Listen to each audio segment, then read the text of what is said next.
tonight. It's an honor to be here and speak with you all, as I am a member of a family of heart survivors. It was on Mother's Day 2014. I woke up to my kids singing a song they had written for me and had a breakfast made by my husband, but I wasn't feeling quite right. I had heartburn, and there was no reason I should have had heartburn. I hadn't eaten any pepperoni in the middle of the night. But I felt something. And we had breakfast, and I happened to mention also to my husband that I had experienced some shortness of breath the night before going up and down the stairs. But I didn't think anything of it. I have a big load of laundry, and, we do these things as mothers. You do laundry, you walk upstairs, you exhaust yourself. I didn't think anything of it. My husband suggested I call the doctor. And about 10 minutes after placing the call, an on-call doctor called me back, I don't even remember who it was, who said, well, it could be esophageal.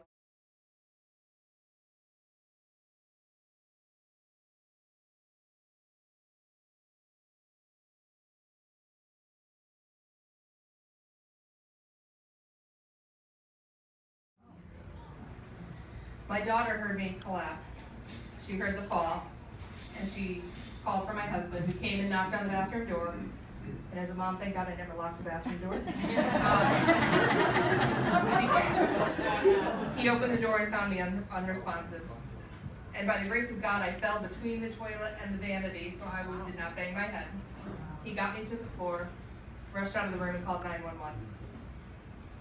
After giving them some basic information, he came back and performed hands-only CPR. As we know, 70% of out-of-hospital cardiac arrests happen at home, and thank God mine did. Once the EMTs arrived, they shocked me once to get my heart beating again. And I was brought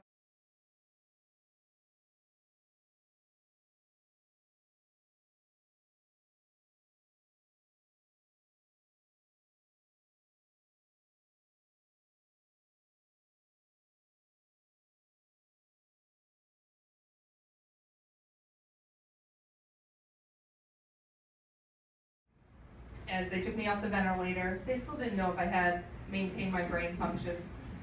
But I was off the ventilator, and I was laying with my eyes closed, arms outstretched with all the IVs.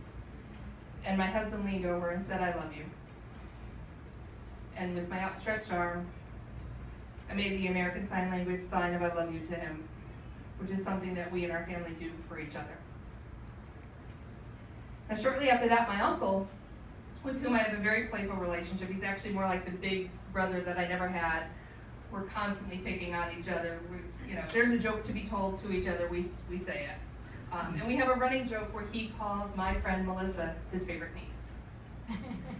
So he leaned over and said, "I'm so glad you're feeling better, but Melissa is still my favorite niece."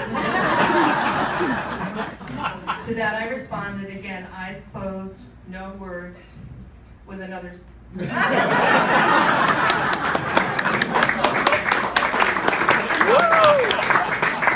Yes. They laughed, and they knew I was still there, and I was going to be okay. I was also blessed that I had my heart attack on Mother's Day.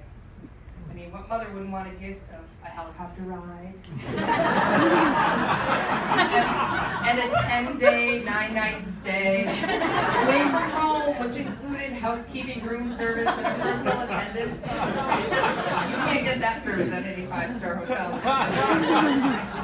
I was also spoiled for the better part of the rest of the year. I had people bringing meals to our house for my family.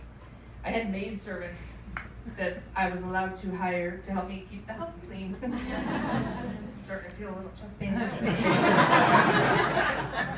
I found myself with 4 personal trainers dedicated to helping me. I received a one-of-a-kind quilt that was stitched together with love from friends of mine from around the world that I had traveled with and up with people 20 years ago. Actually, with multiple rib fractures, the loss of memory, and constant bruising. It was the gift of life. And it was the gift of togetherness with my family. And the fact that had it been any other day, I would not be here.